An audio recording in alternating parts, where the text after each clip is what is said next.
Welcome to Choice Classic Radio. Like us on Facebook, subscribe to us on YouTube, and help keep this show alive by donating at choiceclassicradio.com. For more of your favorite old-time radio shows, join us on our companion podcast, Choice Classic Radio, Mystery, Suspense, Dramas, and Horrors, where we bring to you the most mysterious tales that the golden age of radio had to offer. And now, with 314 episodes made, originally airing on the NBC network from 1949 to 1957, we bring to you Dragnet.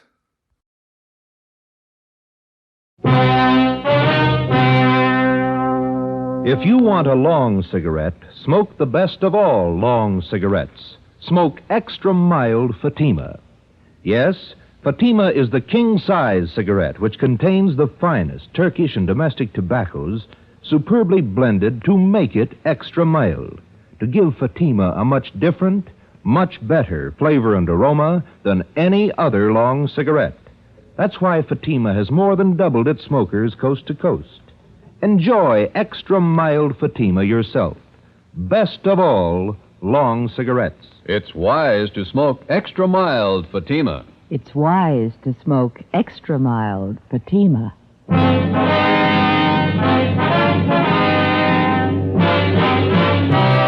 Dragnet, the documented drama of an actual crime. For the next 30 minutes, in cooperation with the Los Angeles Police Department, you will travel step by step on the side of the law through an actual case from official police files. From beginning to end, from crime to punishment, Dragnet is the story of your police force in action. It was Thursday, November 4th. It was windy in Los Angeles. We were working the day watch out of Georgia Street Juvenile Bureau. My partner's Ben Romero. The boss is Captain Bowling, Commander Juvenile Division. My name's Friday. It was 2:45 p.m. when we got to Charter High School. Main entrance. Which way, Joe? I don't know. We can ask this boy. Hey, son. Yeah?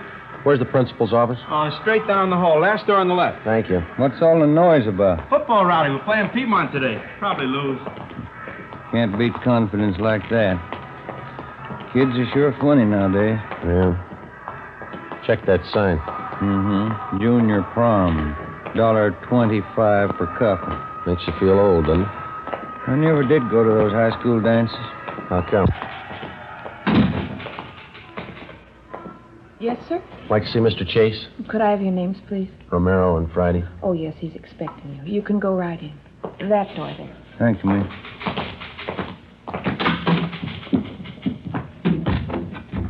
Mr. Chase? Yes? My name's Friday. I talked to you on the phone. Oh, yes, certainly, Sergeant. Have a chair. Thank you. This is my partner, Ben Romero. How do you do, sir? How are you, Mr. Chase? Sit down. Certainly glad to see you, gentlemen. I'm at the end of my rope. Would you mind briefing us, Mr. Chase? How did all this trouble start? I don't know how it started. I don't know why. But here's the result, Sergeant. This dress, bloodstains on it. Mm-hmm. What's the story? A woman stormed in here and said her daughter came home from school yesterday wearing this dress. She told her mother she'd been knifed here at the school. Mm-hmm. How many cases like this have you had? 21 in the past 3 weeks. Why didn't you notify us? Believe me, Sergeant, I didn't know which way to turn. When I first learned about these knifings, I wanted to call in the police, but some of the girls who'd been cut, the parents didn't want it reported. The publicity, the notoriety, they didn't want it. Hope you realize, Mr. Chase, that it's a pretty serious business. Believe me, I did realize. What could I do? The knifings had to be stopped. The parents didn't want them reported. I've tried everything humanly possible to find out who's responsible. What have you tried, Mr. Chase? Well, I called on some of the older students from the Boys' Council. I placed them all over the grounds of the buildings and told them to keep an eye out. No results, huh? The knifings have gone right on. This past week, they've even gotten worse. Oh, that reminds me. Just a moment, please. Yes, Mr. Chase? Doris, would you get Jim Travers, please? Have him come to my office right away. Yes, Mr. Chase.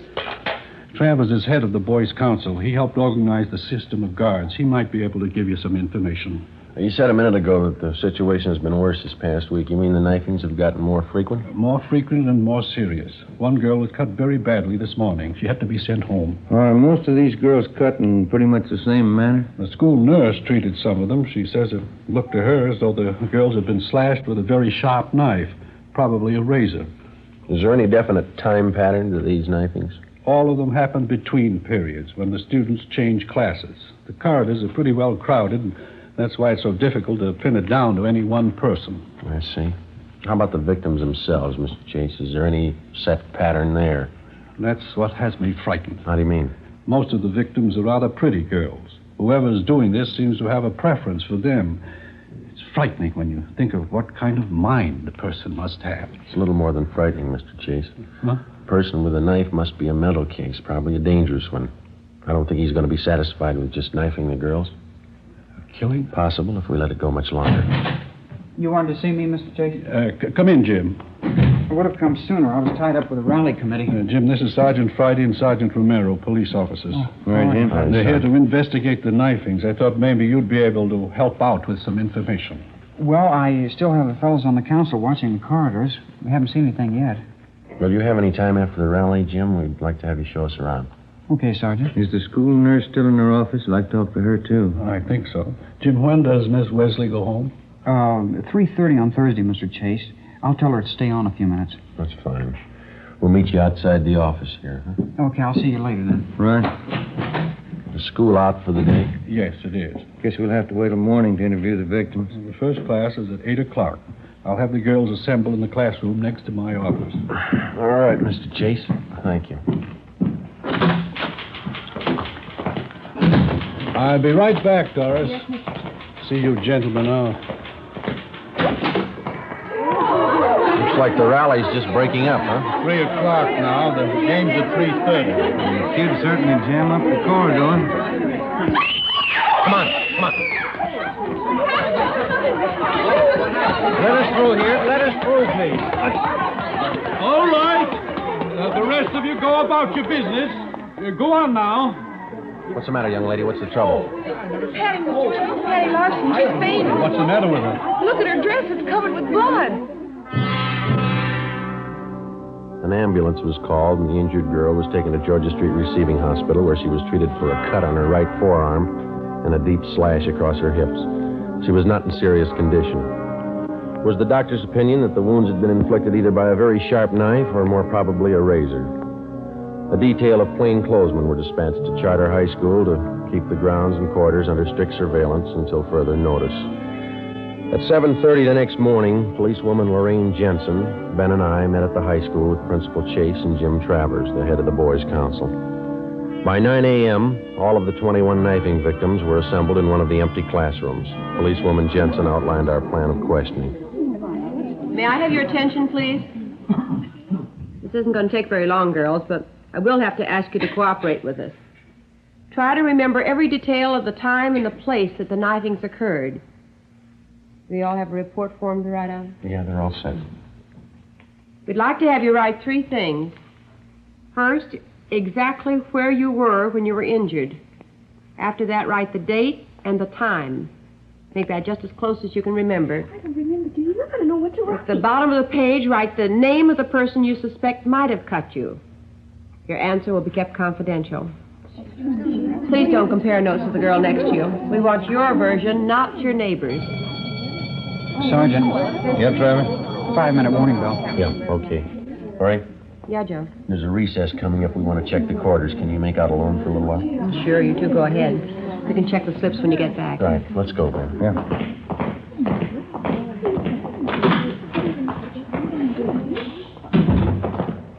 Top of the stairs is best, Sergeant. Okay. If you stand back a little from the railing, no one down below can tell if they're being watched either. Okay. I'm pretty much interested in police work. You know, the lie detector and stuff. We keep on going here. One more flight. All right. I wrote a paper once on the lie detector for our physiology class. The teacher liked it. That's so. Yeah. I've been reading how they take fingerprints, cloth imprints, and all that. Pretty interesting. Here we are. We can keep an eye on the whole corridor from here. Okay. What detail do you officers work out of? Georgia Street Juvenile. You know Lee Jones or Ray Pinker? Oh, yeah. I've read a lot about the crime lab. Why don't you come downtown some afternoon? We'll show you around. That'd be swell. Okay. Must be interesting, meeting all kinds of people, watching how they behave, you know. Yeah, it's interesting. During the recess, while the students moved from classroom to classroom, we kept the main corridor under close surveillance. The other men from Juvenile Bureau covered the rest of the corridors. We kept an eye on the main corridor during the third recess between periods at 11 a.m. Again, no results. At 11:30, Travers went to check with the members of the Boys' Council to set up the noontime watch. Ben and I went back to the classroom on the main floor to check with policewoman Jensen. We helped her tally the results of the questioning of the girl victims that morning. Let's see, 17, 18, 19. Well, that takes care of the lot. Let's see. There it is. Now what's it mean? Well, 12 say they were knifed on the main corridor, 3 knifed outside the building, 4 on the stairway, 2 in a classroom. The times they list. Doesn't look like there's any pattern there.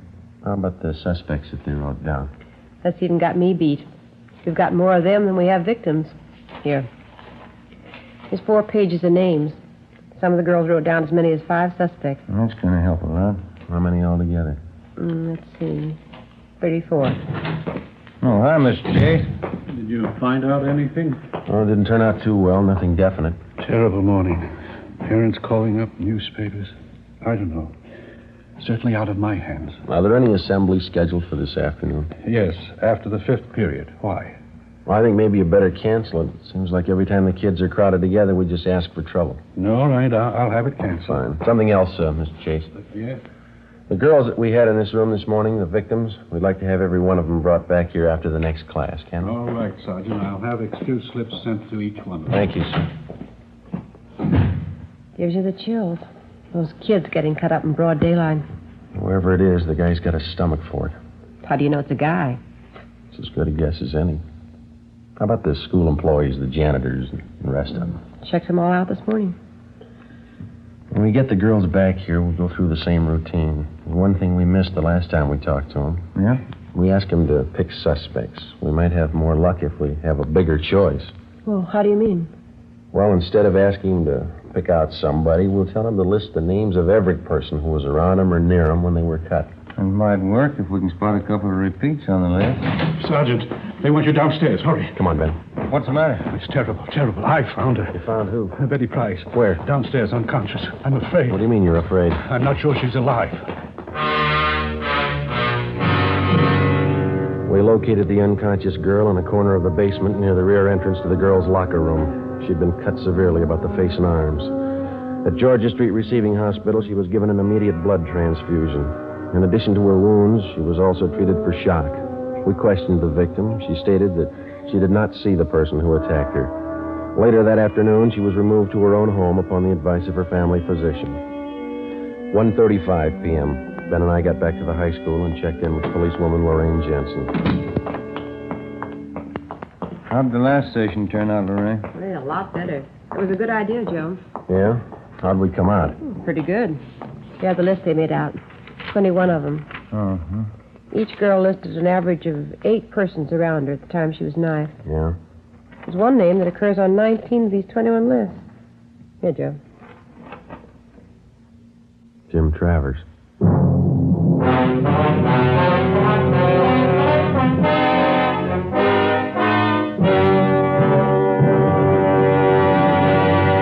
You are listening to Dragnet, the case history of a police investigation presented in the public interest by Fatima Cigarettes.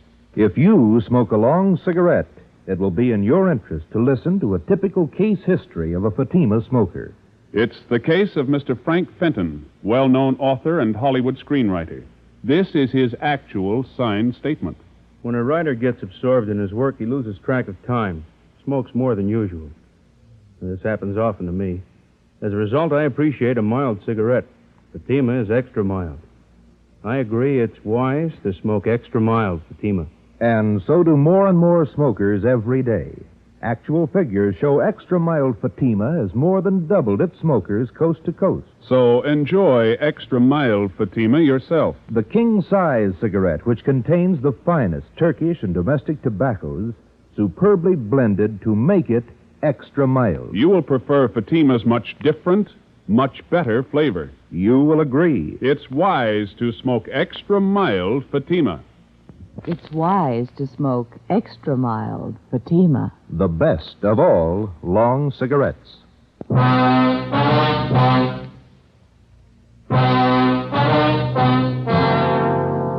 Friday, November 5th, 1:45 p.m. Ben and I started checking on Jim Travers.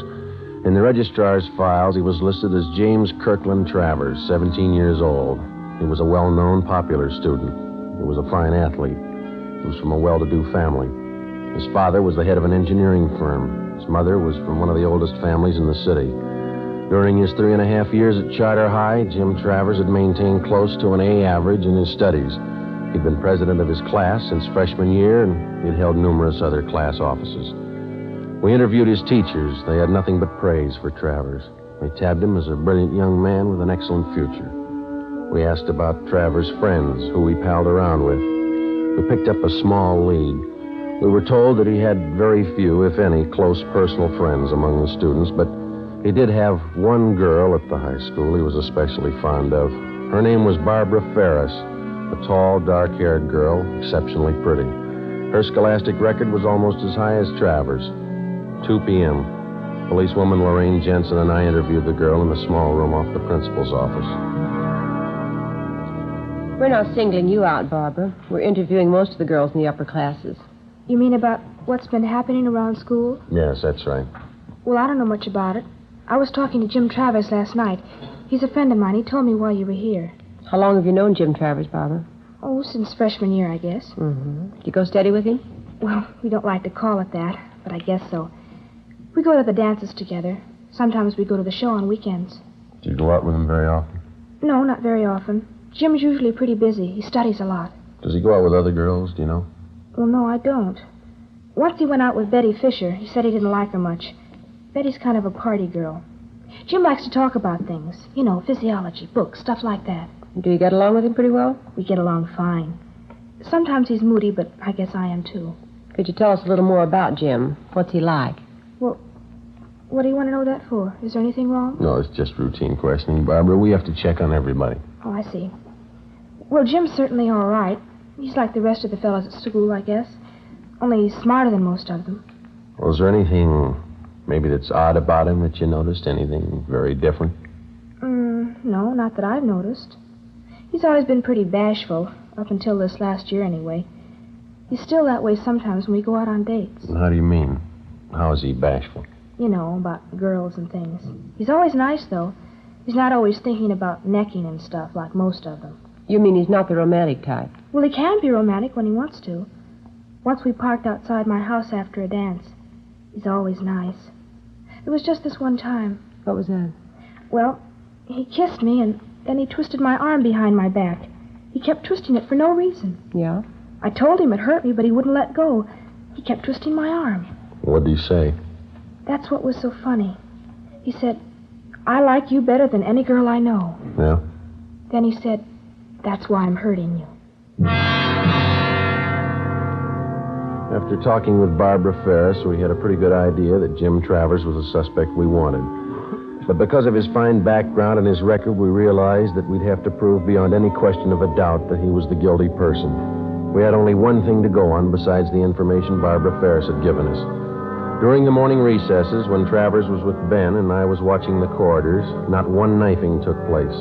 When we had left Travers and gone downstairs to check with policewoman Jensen, a girl had been found slugged and cut at the rear of the girls' locker room. 2:30 p.m., Ben and I met with the suspect. How's it going, Sergeant? Any luck? Not much, Jim. What's that, another rally? No, a band practice. Junior prom's tonight, isn't it? Yeah. You talked to the girl who was knifed downstairs, huh? Find out anything? No, not much. You want to stick with us this afternoon? I think you might be able to help us out. Sure. I've got the fellows on the council standing by if you want them. Fine. Let's go outside, huh? Got something to tell you. Sure, okay. We can go out this way.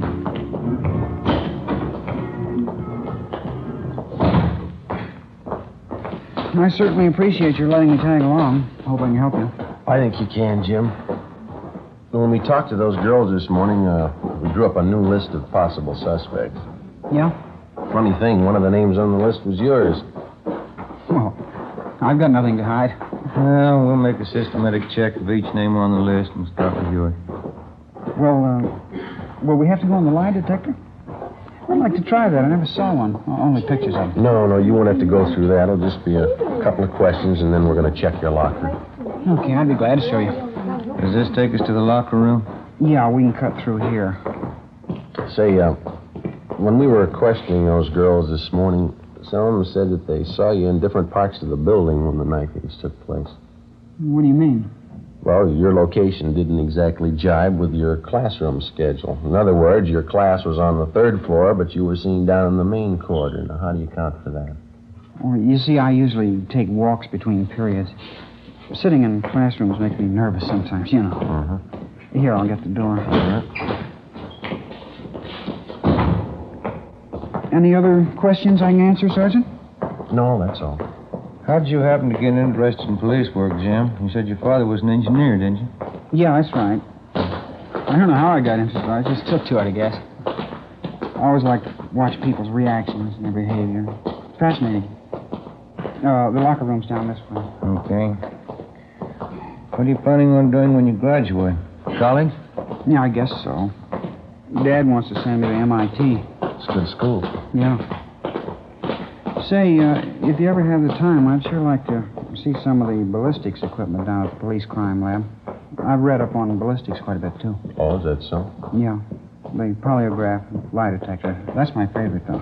Wonderful machine. Mm-hmm. Imagine charting positive and negative reactions like that. It's marvelous. Yeah, it is.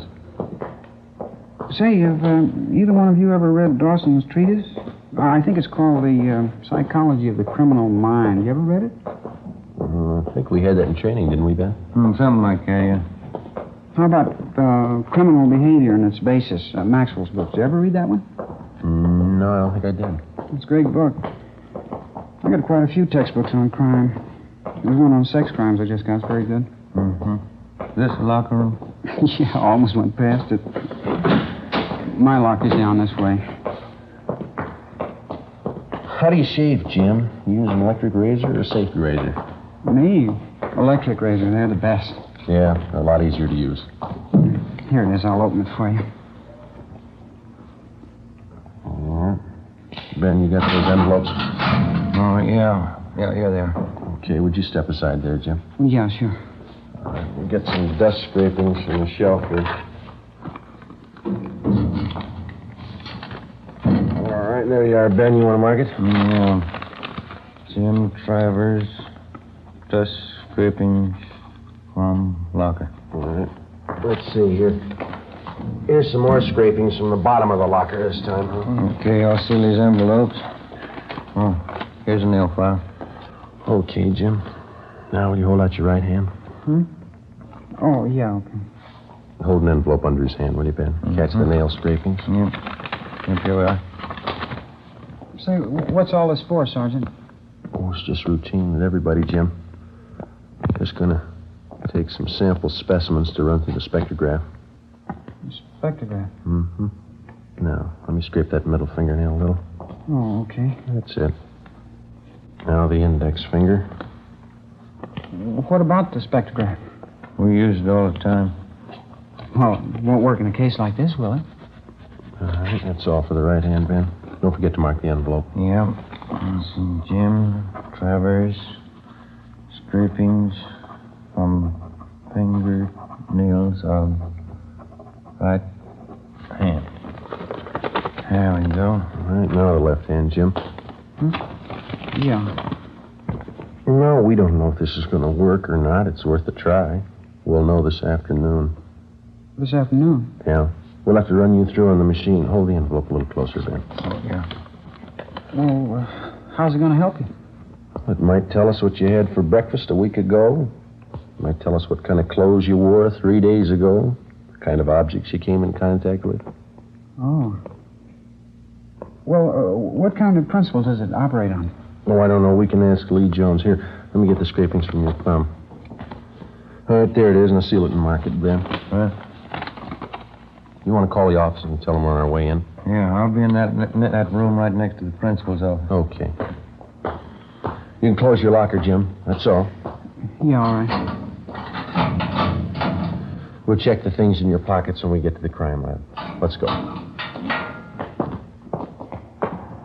That spectrograph must be a marvelous machine. Well, it's worked for us a lot of times. We've got evidence on a suspect that either convicts him or clears him.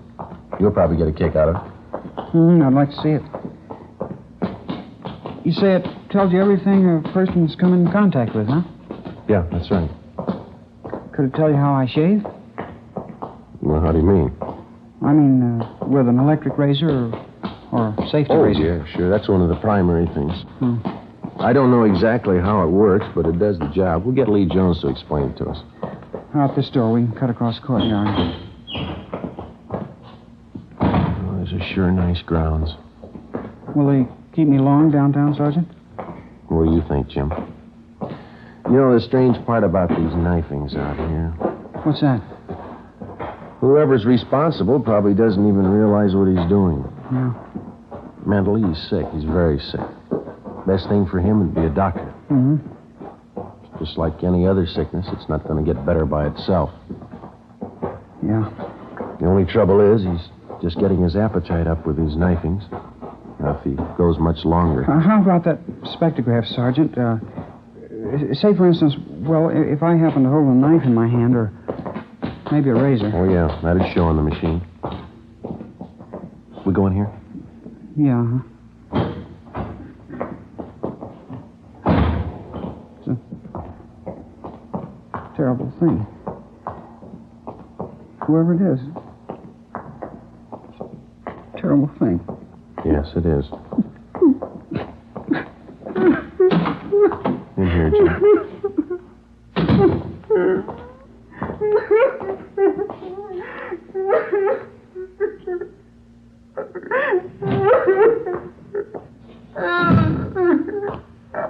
Joe, how's it going?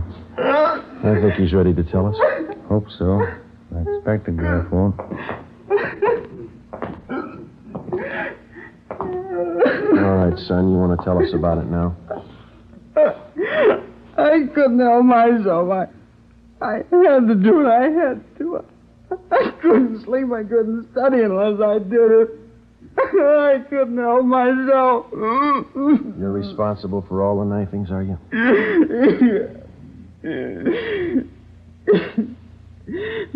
You knew, didn't you? Who told you? You told us, Jim. I'm glad you caught me. It was getting worse.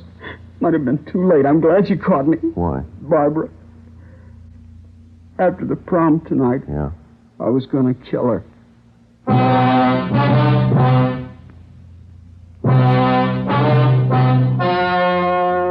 The story you have just heard was true. Only the names were changed to protect the innocent. On December 15th, the hearing was held in Juvenile Court, Department 38, City and County of Los Angeles, State of California. In a moment, the results of that trial. It's amazing how many long cigarette smokers are changing to extra mild Fatima. Here is the actual report. From coast to coast, Extra Mild Fatima has more than doubled its smokers. Yes, more and more smokers every day are discovering that Fatima is the king-size cigarette that is extra mild. Extra mild because it contains the finest Turkish and domestic tobaccos superbly blended to make it extra mild, to give it a much different, much better flavor and aroma. Enjoy extra mild Fatima yourself. Best of all long cigarettes.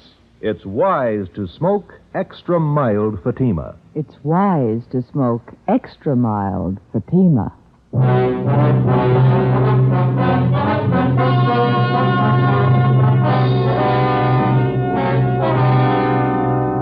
17-year-old James Travers was examined by court psychiatrists who found him to be one of the most dangerous mental cases they had ever examined. The boy's parents, who cooperated to the fullest with the police officers and with the court, made only one request, that the boy be committed to a private sanitarium. James Travers is now under confinement at that sanitarium for an indefinite period of time. You have just heard Dragnet, a series of authentic cases from official files. Technical advice for Dragnet comes from the Office of Chief of Police W.A. Wharton, Los Angeles Police Department. Fatima Cigarettes, the best of all long cigarettes, has brought you Dragnet from Los Angeles. Screen Directors Playhouse presents a Damon Runyon story tomorrow on NBC.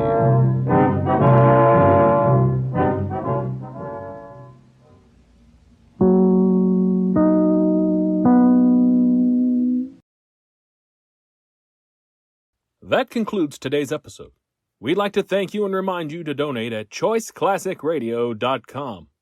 Remember, your donations make episodes like this possible.